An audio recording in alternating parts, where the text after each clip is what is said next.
Hi, I'm Jeff Welgan, Head of Executive and Professional Training Programs at CyberVista, a cybersecurity training and workforce development company and a long-standing partner of the FAIR Institute. Although we are unable to meet in person, we are excited to connect with lots of new and familiar faces throughout this virtual event. This year's theme, Factoring Risk in Decision-Making, is much attuned to the circumstances we're living in today. As organizations rapidly adjusted to a changing work environment, leaders were forced to expedite risk evaluation and impose decisions often with little time and little data. Now, as we continue to learn and adapt, leaders have the opportunity and responsibility to oversee and manage their organization and processes with greater perspective around risk. The sudden shift to remote work quickly presented new risks and created a dire need for cybersecurity professionals to secure networks, technology, and personnel activity. Unfortunately, as organizations look to hire new cybersecurity talent, they're finding that the talent shortage that has plagued the industry for the last decade is right where they left it earlier this year. There are nearly 508,000 unfilled cybersecurity positions in the United States. A recent study estimates that the workforce needs to expand by 62% to meet the current demand for trained cybersecurity personnel. So in addition to external hiring, organizations must identify new sources of talent, including existing workers who can be cross-skilled with adequate cybersecurity training, or pursuing individuals of different backgrounds and experience levels who can be upskilled. Rather than give you a sales pitch on our workforce training solutions, I invite you to listen to our recent conversation with the International Consortium of Minority Cybersecurity Professionals. In this discussion, we looked at cybersecurity hiring trends and unique opportunities that COVID-19 has presented to engage and elevate diverse cyber talent. We hope you enjoy the rest of FAIRCON, and we look forward to you sharing your thoughts with us and seeing you in our virtual booth. All right, good afternoon, everyone. This is Simone Petrella with CyberVista, and I am here today with Larry Whiteside from the International Consortium of Minority Cybersecurity Professionals, ICMCP, and we're here to present some findings on our Q2 cybersecurity jobs report, as well as discuss some of the implications that that has for the cybersecurity writ large, and in particular, the impact that that can have on increasing the representation of diverse cybersecurity candidates in the industry. So thanks for joining, Larry. Excited to do this with you. We'll kick things off by going through a bit of the findings that were in the report as a level set, and then we'll spend the remainder of the time having a discussion around what impacts that actually has on the industry. Great. Thank you for having me. Look forward to this. All right. So just to kick things off here, as many of you are all aware, given the news cycle and the constant news cycle, the world essentially turned upside down in the middle of March, and employment rates are the highest in the U.S. and they've been since the Great Depression, and actually reached a peak of over 20 million unemployed Americans in April. Now, the majority of the impact that was felt in these sectors were around things like retail and hospitality, and other things that relied on a lot of service-oriented workers. What we found in running a report on jobs at the beginning of that quarter, looking in April, was that the majority of cybersecurity and technology jobs that existed was relatively resilient, with over 246,000 jobs available on LinkedIn when our data was first pulled in April. And so one thing I want to point out here was that, looking at where we were at the beginning of this pandemic and at the peak of unemployment, cybersecurity and technology roles stayed relatively steady. The drops that existed in those roles were minuscule compared to the bottoming out of some of those other sectors that we saw. And the goal in looking at the Q2 numbers was to evaluate whether that resilience in the sector would stay steady or whether there would actually be an increase. And what we're finding today is that the resilience and the increase of roles and that robustness is still there. So as I mentioned, in April 2020, we saw this kind of encouraging sign that there were 260,000 jobs that had postings for cybersecurity roles.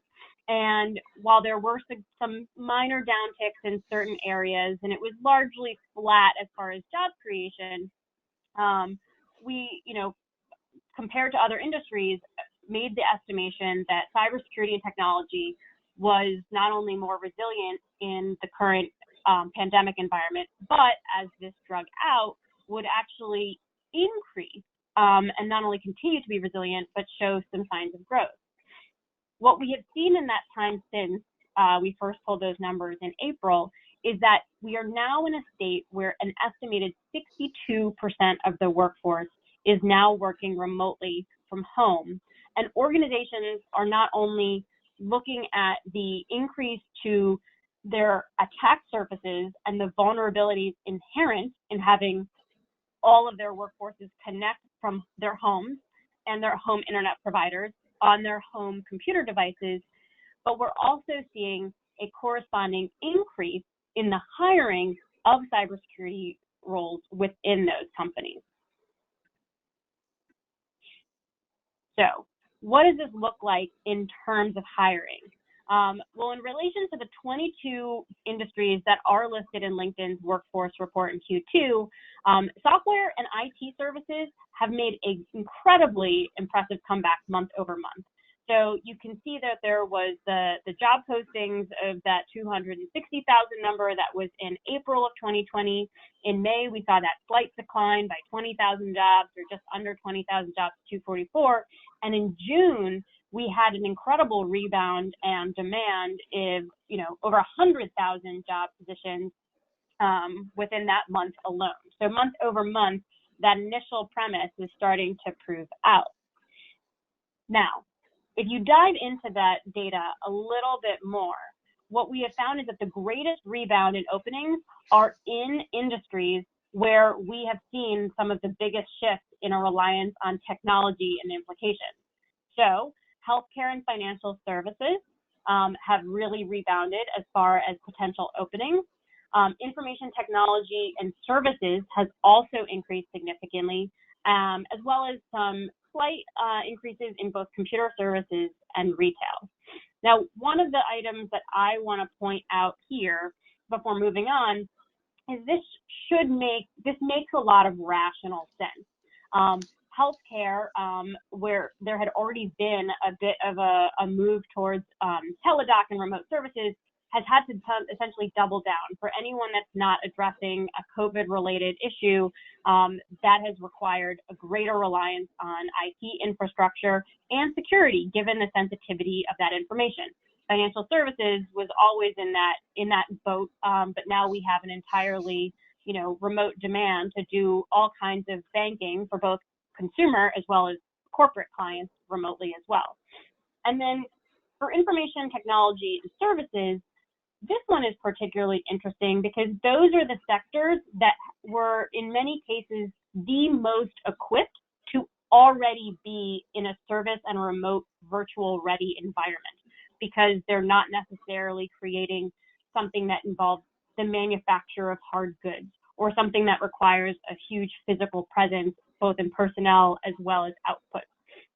So those are sectors that were, at the advent of things in April, were a little bit ahead of the curve and kind of moving to a new business model.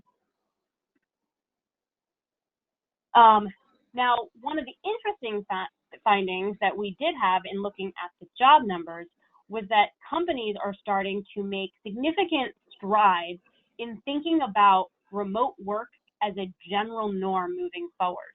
And many companies, regardless of sectors, are starting to actually have, thought processes, internal conversations around how remote work can not only be a permanent solution for their employees and certainly the safety and security of those employees, but also we have now found ourselves in an environment where in many cases, depending on the industry you're in, productivity can remain the same or even increase if you adopt a work from home environment, which ultimately can also be really beneficial to a lot of these sectors because it's cutting the direct costs associated with high rent and physical workspaces for individuals.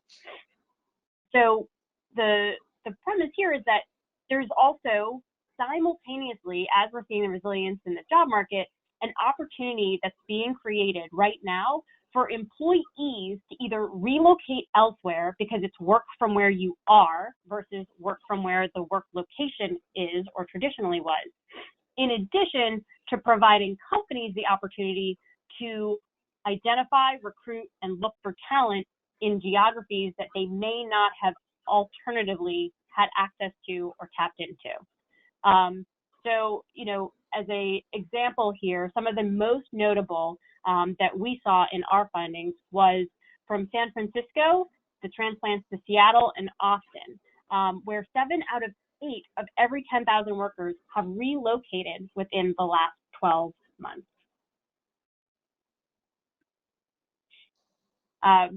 So if you, again, dive into these numbers and look at some of these cities that are now on the list, you see a lot of this is indicative of where there has been some geographic transition across multiple sectors, and cybersecurity is no exception. So Denver has, had traditionally a technology and a cybersecurity sector of some sort. They've topped the list at over 6,000 cybersecurity job openings. But outside of Denver, you also see that Seattle, Phoenix, and even cities like Tucson, Colorado Springs, and Dayton, and Albuquerque have also had a significant uptick in their cybersecurity job openings. So this is the essence of what we want to kind of dive into the numbers, and where I'd like to kind of get Larry involved into the conversation and talk about what does this all mean, and what does this mean for the industry and those of us that have been in the industry for a while. And so while we clearly have had lots of discussions and there's been national level coverage on the benefit that remote transition can be to employees, it really does have the opportunity to change the game for employers as well. And not only around the idea that it can be a lower cost option when you don't have to actually have a real estate, like a large real estate footprint. And we've seen large tech companies like Google and Twitter even announce that they're not planning on having a real physical footprint for at least the remainder of 2021 even. So what I'd like to focus on, and Larry, have you chime in, is we're now in a position where organizations don't have to limit themselves to hiring new talent within a certain geography. Yep. And separate but related, we've seen in recent workforce studies specific to cybersecurity that 24% of cybersecurity professionals identify as women, and 26% of cybersecurity professionals identify as a person of color. Now, there are some, I think maybe I'll start there is to say we do need to note that the way that those surveys have conducted have started to include what we would consider to be a cybersecurity enabled role. So Right. more traditional IT and networking roles Right. that often have a higher proportion of women and men than pure cybersecurity, which was always hovering around Right. 11%. So Right. Larry, I'll let you kind of jump in and provide some thoughts there. I know both of us have a long history in the industry and have some thoughts around this.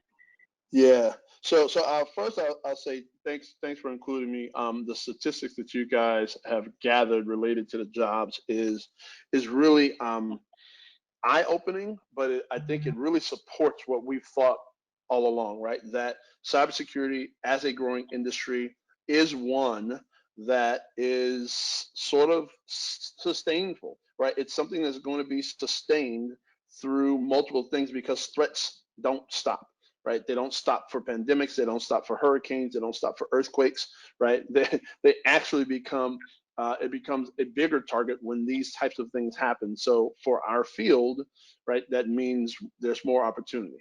But when first I'll start with as it relates to the measurement of it. So I do want people to really focus on what you said as it relates to how these statistics are starting to be captured, because when I travel a lot and I speak a lot, and when I go and look around and have conversations with organizations, the numbers aren't changing as fast as the top 2 percentages would show. Because if somebody looks at the percentages that were gathered during the last 2-year study compared to this one, somebody might go, oh my gosh, that's such a major change. It's great. So it's good to understand that context of how the information is being gathered now. But the thing that this pandemic and this remote working has enabled is this new paradigm of, now I don't have to hire within this box, right? You know, a lot of companies say, oh the large companies alike, oh well, my technology teams tend to sit here, and so I need to hire people that are within this regional area that can then go into the office. So now that we've removed those boundaries, we really, what it really comes down to is it changes the requirements, right, of the job, and that's where a lot of minorities and women tend to fall off, because it's been proven that minorities and women will not apply to many jobs if they don't nearly 100% line up with all of the requirements, and those requirements include so many different things, but location and commuting and those types of things are a portion of that. And so I like what we're seeing. I like the direction that we're going, but there's still more that can be done. Yeah. Now, Larry, you bring up a really great point. And, you know, I've been in the cybersecurity industry for 15 years and got my start in the DoD side, and there certainly were not a lot of women. And I'm very familiar with the statistics around women and minority not necessarily applying for jobs that they're not 100% qualified for. What are some of the things that you think have, you know, especially in this current environment, that have contributed to that number not even increasing? Because when you look at the gap in the pure number of cybersecurity roles that have gone unfilled over the last 5, 10, and even 15 years, that gap still is increasing. So, you know, that either could be like a lack of pipeline.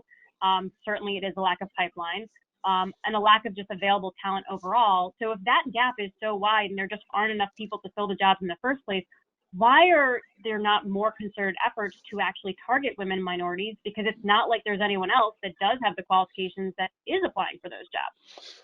Yeah, so it's really a two-headed monster, right? So one, the hiring entities don't know where to go to find the diverse talent that they are looking for, right? So finding the people is part of the problem, right? Because if you want to hire and you say, you know what, because there's a lack of a pipeline, and we've talked about this in the industry for a long time, then how do we source better?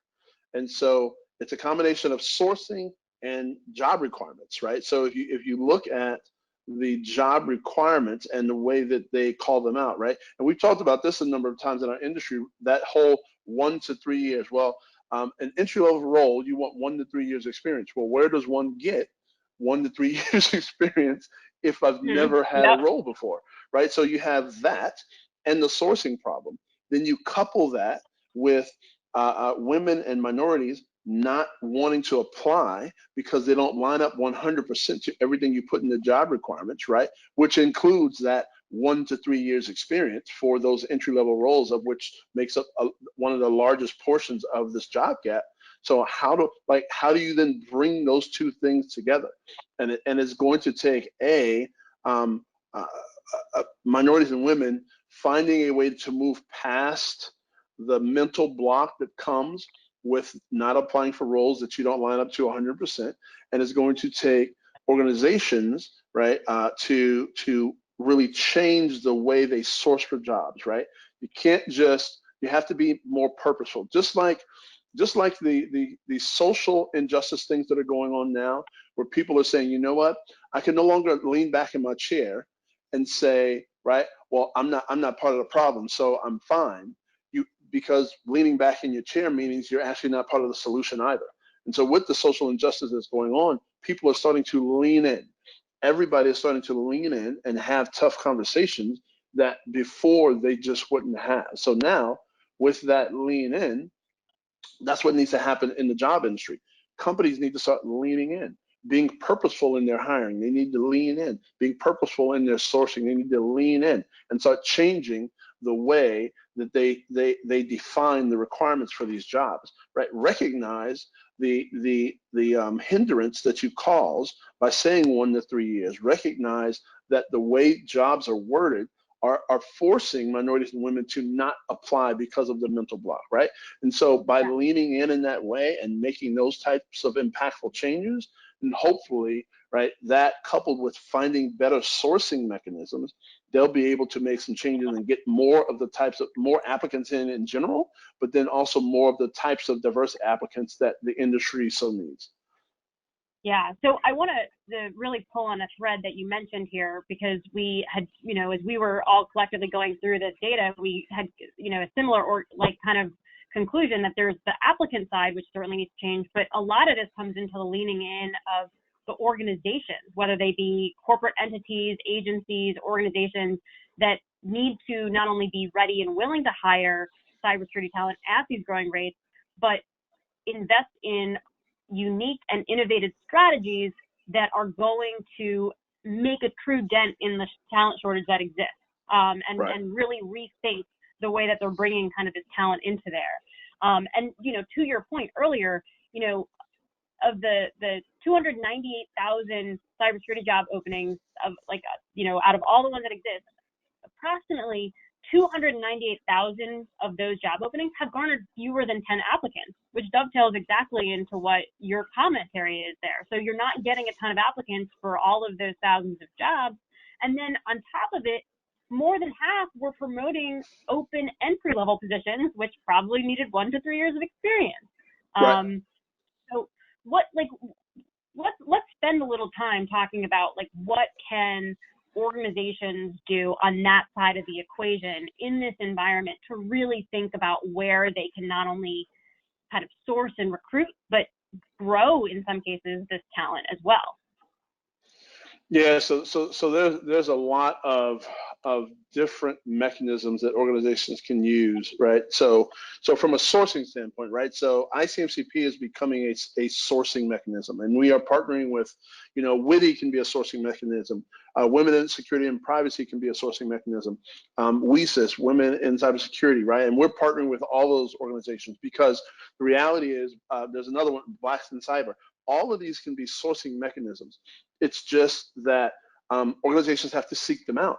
They have to recognize that part of the purpose of these organizations is to enhance women and minorities in the field to try and close this gap, because it's been proven statistically that organizations that are the most diverse are also the most successful financially and in business, right? And so in cyber, we're trying to get some of that so that we can be better, because our adversaries are diverse, right? Our adversaries come from all walks of life and all sorts of everything. If you look at people who are getting convicted of these crimes, right? There's women, there's minorities, there's a little bit of everything, and so we've got to be able to adjust and meet the deals that we're dealing with as it relates to the threat. So that part is intentional. There's some other things though that I think organizations can do is and I put this actually on cybersecurity professionals as well. Go talk to HR. For me, being a career CISO, right, and having done that role for so many years, literally one of the first conversations I've had and one of the best relationships that I ever build in every organization is with HR, because HR can either be the enabler to you building the team you need, or they can be the stopgap to you building the team you need, right? And so you've got to build that relationship with HR and help them to better understand your needs as it relates to how you need to create and how you need to hire for the roles you need for your team.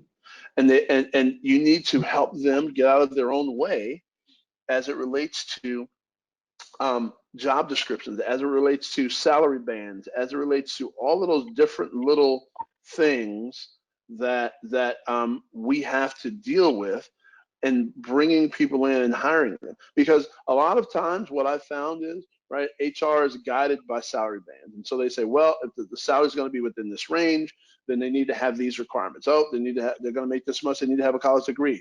They need to have this. They need to have that. And you're like, well, this is cyber, so we're a little different. Like I can't, those shouldn't be requirements, right? I don't want to force someone to have a college degree because I know tons of people with no college degrees in this field that are freaking amazing, right?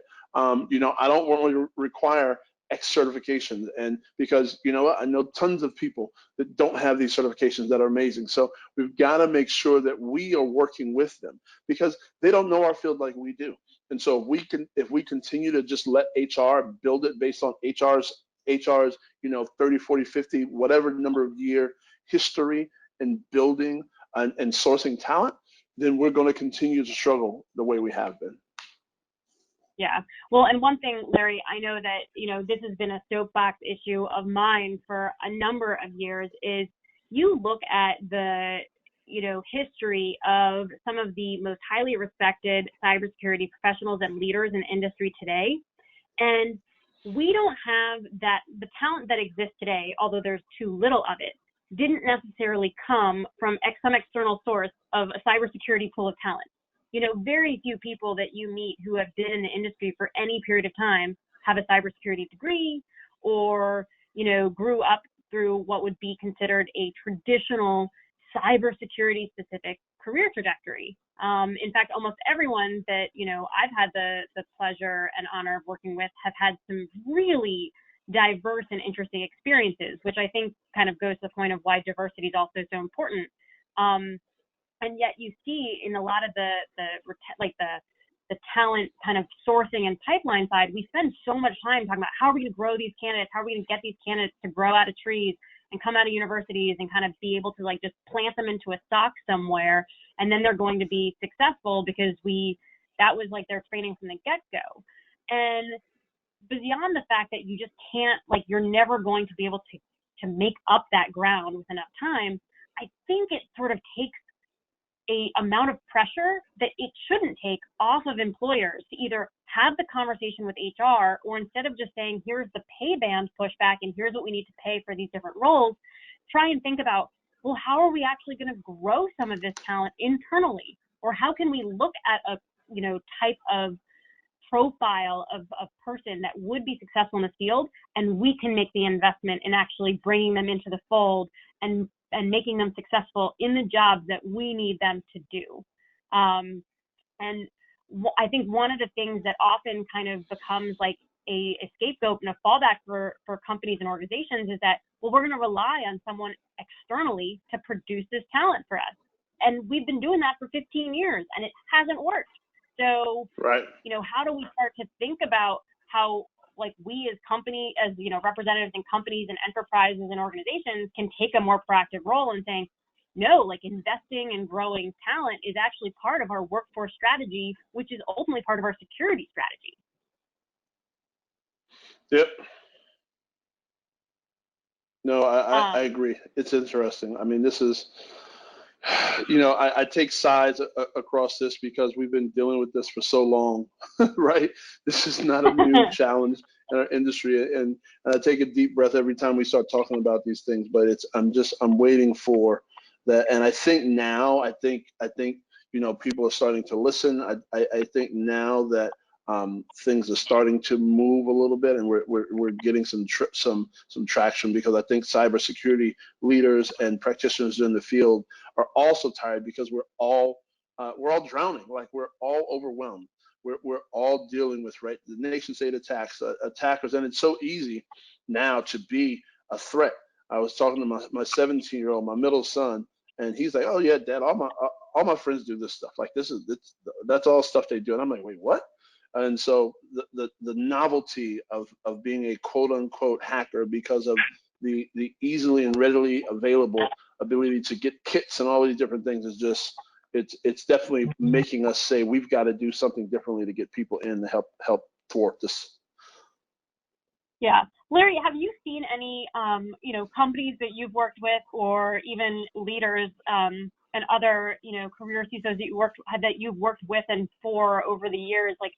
What are some of the things that are working that are at least good examples of how to more, and with the eye of how do we make the workforce more diverse, because it's a better workforce as a result? Yeah, so I'll tell you one of the things that I've seen a lot of my peers do, and that I've done a lot. Cross skilling is a serious thing. I've literally watched people being pulled from other departments. I've pulled people from development to create an AppSec team. I've pulled people from IT to build a SOC, right? I mean, and so cross skilling is a big thing because there's a lot of things that people do in other areas that, though they don't have a secure the hands-on security skills based on the job that they had a security mindset. They had a way of thinking and a way of processing things that will enable them to be successful in security. So cross-skilling has been a real big thing I've seen a lot across a number of different companies and a number of my peers happen. Yeah, Upskilling. I would imagine that that's also like I'm imagining that that's even more important now because we're moving to this very much like work from home or work from where you are first. Yes. So the IT infrastructure requirements are increasing, which are still IT requirements, but like more security in mind. Yeah, no, and it is, and I think we're going to see a lot more of that, right? And so, which is great.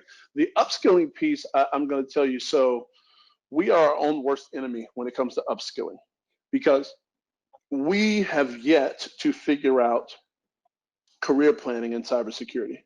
We have these mind maps and we have these career maps, but because the field is so broad, we have not gotten to the point of doing good career planning for our cybersecurity staff.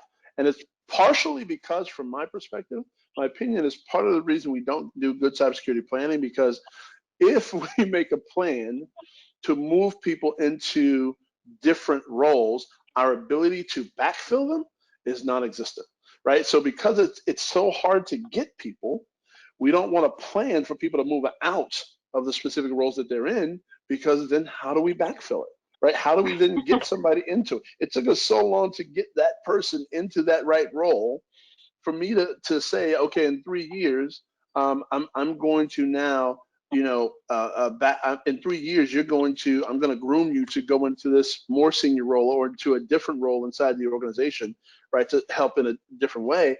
Well, how do I get a backfill for that person? And so I think that's been one of the hindrances in our ability to do the whole upskilling thing well, right? And then the reskill. I want to chime in there, Larry. I agree with you. I mean, and another thing that I want to comment on the upskilling and the difficulty in career pathing is I've already seen, like, in some cases, the roles that we are that have been created or like exist within cybersecurity are in the midst or in the process of being created as we're going through it. So, when I look back to 2012 and 2013, when I was supporting Department of Defense and kind of the cyber threat intelligence world, you had traditional SOC functions, but then in 2014 and 2015, it became this evolution into threat hunting. And not just incident response, but proactive threat hunting. And then it was advanced persistent threat hunting, which then turned into like advanced threat operations, which was a blend. And so how do you create a career path for someone when the role was literally kind of just an evolution that occurred, no one necessarily like planned out? No, it's interesting, right? When you started going through that, it made me think of, red teaming 10 years ago was all the thing. It's the Army red team and, all these elite, and then the blue team and now purple teaming. And like, it's like, oh my gosh, like we keep changing. Because even think about this, 10 to 12 years ago, did you ever think of a data scientist being a cybersecurity role? No, I never did. But now I know CISOs who literally have data scientists on their teams because the amount of data that we are getting into our environment and that our teams are having to deal with as it relates to sifting through and correlating to try and find these string of events that are happening across these large, sometimes now mainly cloud infrastructures, right, is unwieldy. And so having one or two data scientists on a team in these larger organizations is becoming a thing. It is literally, and so the role is now starting to play a role in the field of cybersecurity. So you've got someone who understands security, but also understands how to manipulate data in a way to make it more consumable for the teams. And but 12 years ago, that wasn't a thing. It wasn't even on the radar of being a thing. And so Yeah. I think we are maturing and growing at a pace, right, that a lot of these things are just hard to do because of the constant rate of change, right? Even reskilling, right? If we think about reskilling, so years ago, reskilling was not really a thing that we would think of because we thought of ourselves as mostly a technical field. No, we can't reskill. Like there are technical command line things that you need to know. Well, not so much now, right? You can take, I took a project manager, right, with zero cyber experience whatsoever, had never, like, basically knew how to spell cyber, right, and made them a GRC analyst because what they were able to do was track tasks, right? They were phenomenal at follow through. And so when it came to governance, their ability to assign tasks and track them down and do the cat herding associated with it was great, right? Yeah. And so when you look at these types of things, so reskilling now based on the role, depending on the role, yeah, reskilling is now a thing. You can take non-technical roles and bring them into the field, into cyber non-technical roles that enable them to just be that. I mean, so we really got to think more broadly about how we are grading people. We've got to think more broadly about how we're getting people into the field, and just we've got to solve the problem somehow, because it's not going to solve itself. Right. Well, and I think one of the things that, I've seen, and then the numbers reflect this when you look at the jobs, the fallacy has been that the cybersecurity profession is only made up of, incident response, malware analysis, and technical functions and like network monitoring and logging and data flows and everything like that. But as we've become increasingly connected, and it sounds cliche, but security is essentially a component of almost every job out there. So you see the governance, requirements are now baking in the need for how are you actually demonstrating a certain level of security.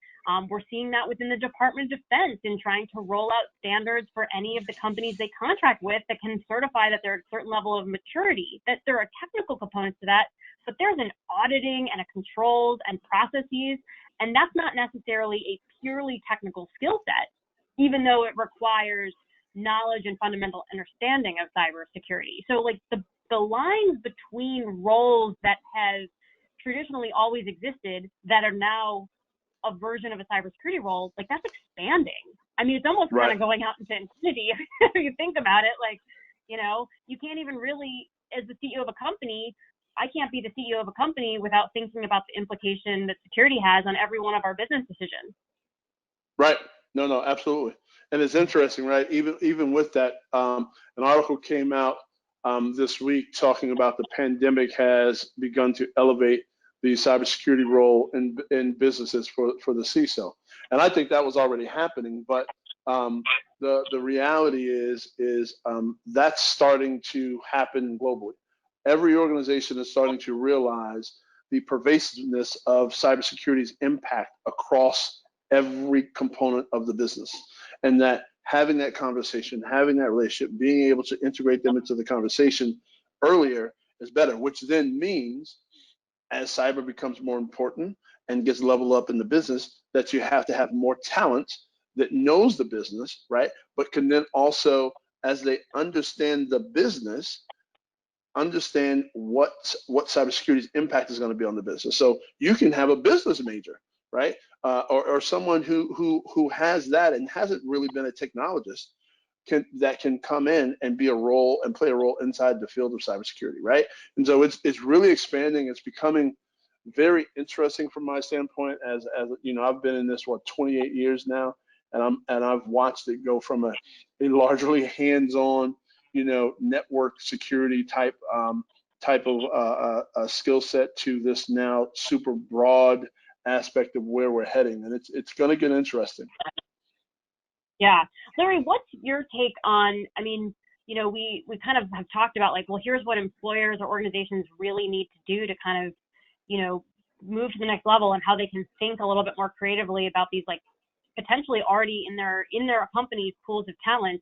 And you mentioned HR before, but like, what are some of the roadblocks or like institutional cultural challenges that are preventing this from universally happening across the board? Because it's not still. Yeah, no, it is. part of it is recognizing the value of cyber, right? So there is a component of this where businesses still look at cyber as an IT function. And as long as they continue to look at it as an IT function, they're going to treat it like an IT function, right? So that's one major hurdle. Because then when you start looking at it as more of a business function, you start making the roles that need to be in it more important as it relates to your hiring, as it relates to how they fit into your culture, as it relates to, the place that they have. Because I know I've talked to a number of CISOs, and when it comes to them hiring staff, they are, second or even further in line behind the business and IT and legal, and right. And so when you've got these other jobs and HR is splitting their time across roles in these different departments, cyber doesn't necessarily always get the level of value and attention that it should to get those roles filled. And so, but I think as cyber becomes more important in the business, it'll start moving up that stack, right? And thus giving it some of the importance. But you talked about culture. That's another piece that I think people need to realize is that if you create a culture that is one that cybersecurity has been a part of helping to shape, A, you reduce your risk, but B, you make it you make cyber more pervasive throughout the business because you've integrated it into your culture, thus enabling you to better bring the right people in cyber to your culture. Because we've largely, right, there's been a component of us that have been, even when you think about the media image of us, right, it's always somebody at a keyboard. It's very dark. They've got a dark hoodie pulled over their head, like we're the secret society, right? Yep. And that's not necessarily who we are, right? That's not when it comes to the professional business of cybersecurity, like that's probably the farthest from the truth. Now, are there some who are introverts in our field? Yes, but that's every field has some Yep. aspect of people who are introverts. But I think if we get away from that image and we start to really integrate cyber to be part of the culture, because we do have this thing called cyber security education and awareness, right? That every company is trying to figure out how to do to help mitigate risk. Well, if you integrate that into your culture, right, you mitigate risk. If you integrate that into your culture, you get better. You can hire better people. If you integrate that into your culture, ultimately you're building a better, safer work environment and getting in better skilled people, and you're going to have a larger pool of people that are willing to come work with you. Yeah. So Larry, I'm laughing to myself, and hopefully there's no one from like Goldman Sachs or JPMC on the finance side on the webinar that will be too insulted. But I used to always say, I think that this misconception that a lot of the mainstream has of the like cybersecurity profession is exactly that, like person in the like usually a guy in a dark hoodie in the basement Yes. with all the lights off and like 6 cans of Mountain Dew. And the joke I used to always make was like, okay, well, for some reason, like everyone out of undergrad in most institutions like wants to go work as a financial analyst at the time before it became all automated at like Goldman Sachs or Morgan Stanley, and just crunch finances and numbers on spreadsheets all day, and like that's not particularly glamorous or dynamic or interesting, but like everyone wanted to do it. Yep. So if you can get to a point where everyone wanted to do that role, like why why should it be any different in cybersecurity? Yes, there are some that are going to be very well suited to introverts, but there is so much need for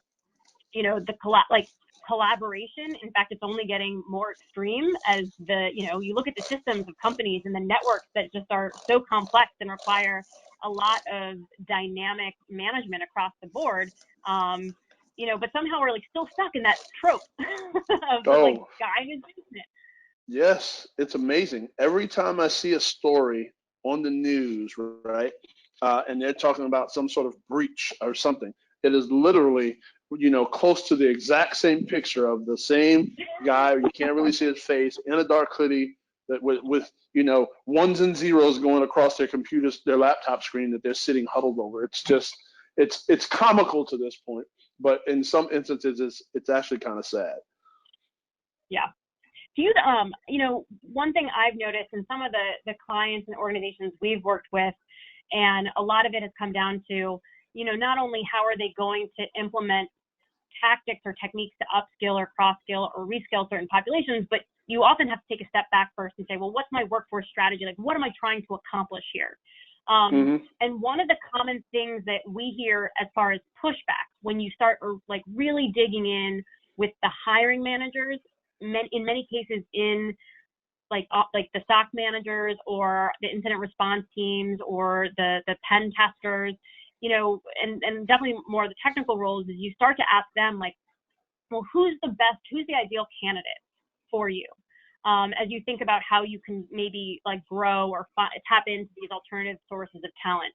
And one of the things that I always find interesting is that there's been this kind of common theme that's like, well, we're looking for the person who, on their own, like has a passion for, yes, they're curious and passionate, but they are out there and like they're doing this stuff on their own. They are spending their free time, on the computer, trying to like find hacks for things, putting together their own networks, reconfiguring them, a whole host of other things. And I can't help but I always have this kind of visceral reaction to it, and this ties back to the diversity conversation, because I don't necessarily agree that having a curiosity and a passion for something means that it's the only facet to who those people are. And so to like force a stereotype by like our own ilk in the profession that like I'll only hire someone that's taking apart and putting together computers and networks in their spare time, and I don't know, maybe not doing cooking or working 2 jobs or taking care of a family, like we are then essentially boxing ourselves out of that pool of talent before we ever even get out the gate. Right. And I didn't know if that's something that you've encountered as well. Yeah, so it's interesting. So I have a bit of a different take, right? And so from my perspective, I think those people who have the passion, I think that's where we need to try and find some of them that I think we're missing out on a pool of talent because we're not looking at the whole person.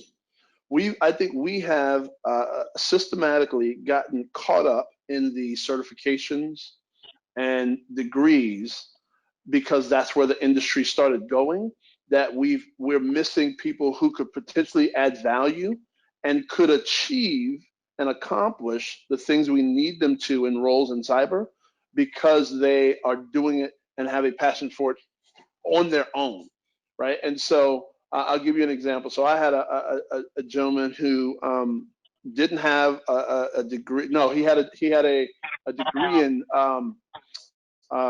I can't remember what the discipline was, but he ended up doing an internship in a coding as a developer.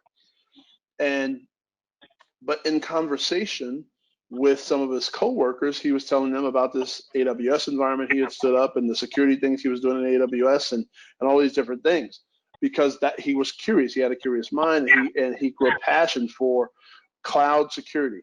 And though he was a developer, and that's what he thought he wanted to be, and that's what he was doing, and he enjoyed writing code, but his passion was being driven by this other stuff. And so they introduced him to me, and they said, you know what, hey Larry, like this is probably a guy that you should talk to. We know you've got a role on your application security team that you're looking to fill, and he's probably a good conversation to have. And so I sat him down and had a conversation.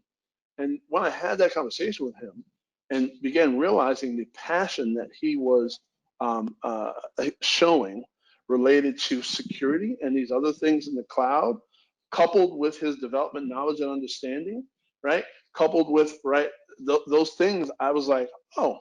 And I ended up bringing him to the application security team, and he said it ended up being the best job he's ever had.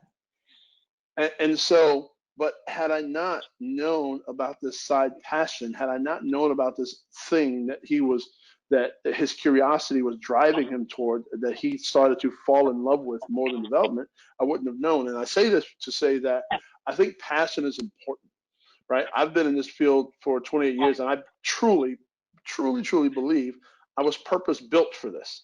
I have no aspirations to do anything outside of this field of cybersecurity. And so I think I'm very lucky and very blessed to be in it. But there are others who are in it purely for the money. There are many people who are like, I want to go into cybersecurity because I want to make a lot of money, and that's great, right? And they'll get a job and they'll be content in that job and they'll stay in that job for X amount of time. But at the same time, right, I think people who have a passion for what we're doing, right, even if they're in another field, if there's a way that we can start to find them, and that, from a people standpoint, they can start to demonstrate and show those passions in a way that get them hired. Because I truly am tired and think we need to move past the hiring based on resume. The resume is no longer, from my perspective, the best way to present yourself as a potential employee. It's just not. It doesn't really capture everything and the essence of who you are as an entity. And so I think that there's got to be a new mechanism that gets created. There's got to be something else that the industry grabs a hold of to try and capture the whole person, because the resume doesn't do it. But that's what we've been working with. And I think it's missing that passion piece and that thing that people are doing in their spare time that is driving them. And because in our field, we've got to have that. We've got to have curiosity. We've got to have free thinking. We've got to have people who just those things are driving them to try and continue to innovate and do things differently. Because that's where all of our innovation in cyber come from, is coming from people with curious minds. It's coming from people who have a passion to solve a particular problem. And so I think we need more of that, but we've got to stop thinking that it can only be people with certain degrees and certain certifications. Yeah, and I think that, just to kind of put a period at the end of that sentence, and how organizations can think more about how we, collectively and corporately support that passion and curiosity that exists in some of those talent pools we may not otherwise have kind of been thinking of at first blush. Right. So, Larry, I really appreciate, your insight and contribution to this discussion. I think this is, this topic and this whole endeavor, when you think about the current state of the workforce shortage in cybersecurity, as well as the kind of microcosm that exists in the lack of diversity, is a really great example of why we're so thrilled and honored to be working with ICMCP and CyberVista to really, join forces and not only show how, by working together, we can both elevate, solutions and approaches that can help fill that gap, but also fill so by getting more women and minorities into the field, because that's ultimately going to make not only businesses more successful, but the cybersecurity of those businesses more successful as well. So, on behalf of CyberVista and everyone here, we're thrilled to be partnering and working with ICMCP.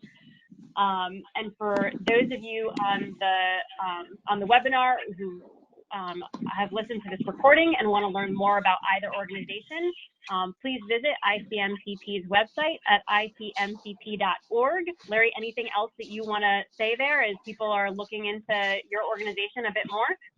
No, I mean, honestly, first I want to thank you and thank the CyberVista team for putting on this webinar, but more so for the partnership. It is organizations like yours that believe in the mission of ICMCP, that is trying to create more diversity in the field of cybersecurity and get more women and minorities into the field. It's your belief in our mission that enables us to keep going, right? And so we appreciate the partnership. And if anybody has any questions, please reach out to me on LinkedIn, go to our website, join the organization. It is free to become a member for the remainder of 2020. And for students, it will always be free. So please go out. There are resources as members that you will begin to get access to that I think will be valuable to each of you on your journeys. Great. No, thank you so much, Larry. Really appreciate it. And, for those that are interested in kind of thinking through that step back of how can, cyber growing and reskilling and upskilling a workforce actually contribute to your overall people strategy within your cybersecurity environment, would love to have a conversation. Feel free to reach out on LinkedIn. I think one of the biggest kind of fallacies out there is that, there's this need to either pursue only a certification or only a degree. And the reality is sometimes it's just a matter of taking a step back and understanding the role, and also being able to measure or evaluate some of the effectiveness of the things you're doing when it comes to upskilling the workforce to make sure that you can actually prove that it's effective and that people are doing their jobs better. So if you want to learn more, please feel free to reach out to me on LinkedIn. You can email me at my information there or visit our website at cybervista.net. With that, thank you everyone for joining this afternoon, and we'll, hope you all stay safe in remote virtual land.